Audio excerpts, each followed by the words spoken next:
Bonjour à toutes et à tous les élèves et bienvenue pour cette nouvelle vidéo. Celle-ci est consacrée à la vente au rebond.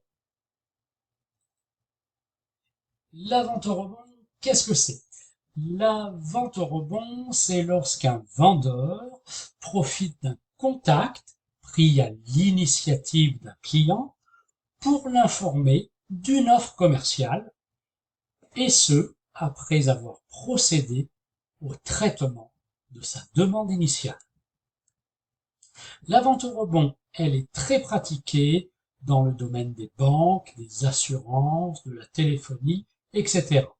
Euh, dans le domaine des assurances, par exemple, un client prend contact téléphoniquement avec sa compagnie d'assurance afin d'avoir des précisions, des renseignements sur son contrat d'assurance, sur ses garanties.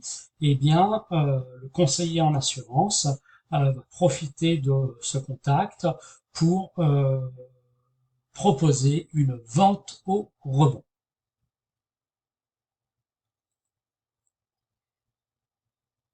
Alors, pourquoi pratiquer la vente au rebond?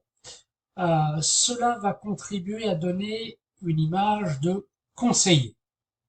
Et cela va également permettre d'augmenter le CA, le chiffre d'affaires.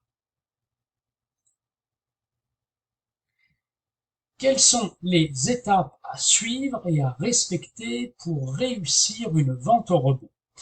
En effet, comme il y a des étapes à suivre dans une vente, il y a des étapes à suivre pour une vente au rebond. Première étape, il faut répondre à la demande initiale. Deuxième étape, il faut créer ou confirmer une relation de confiance et trouver le bon moment pour faire la proposition. Troisième étape, il faut argumenter avec la méthode CAP, qui est connue, et qui consiste donc à construire un argument selon le schéma caractéristique, avantage client, preuve. Quatrième étape, il faut répondre aux objections. Et cinquième et dernière étape, il faut conclure.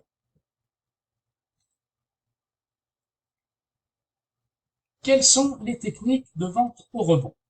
Il existe 3 techniques de vente au rebond. Première technique, le upselling ou monter en gamme.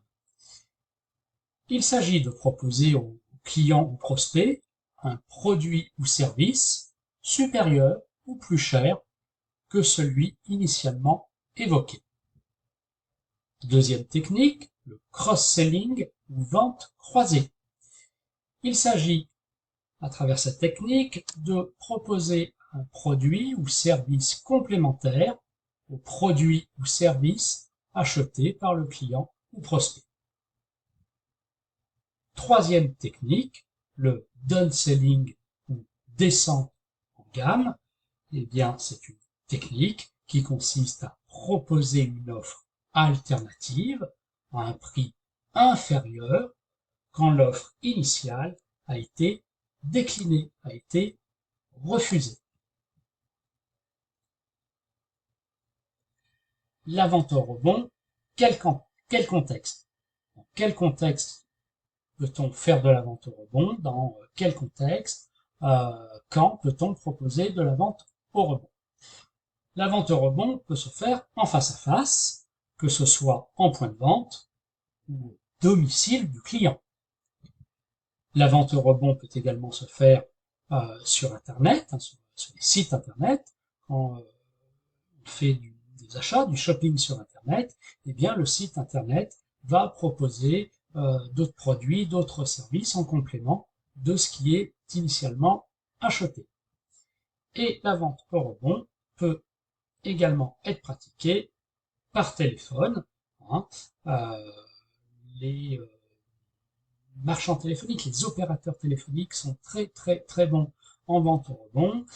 Lorsque un abonné appelle pour avoir des précisions sur sur son abonnement, sur sa consommation, sur sa facturation, eh bien l'opérateur téléphonique va traiter cette demande initiale, et le téléopérateur va en profiter ensuite pour tenter, pour proposer une vente au rebond. Cette vidéo touche maintenant à sa fin. Vous en savez maintenant davantage sur la vente au rebond.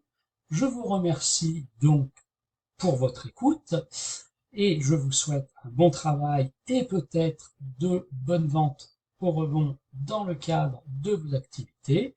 Et n'oubliez pas, si vous souhaitez être tenu informé des prochaines mises en ligne, eh bien rien de plus simple, il suffit de cliquer sur le bouton s'abonner de ma chaîne YouTube. Au revoir et à bientôt pour de nouvelles vidéos sur ma chaîne YouTube.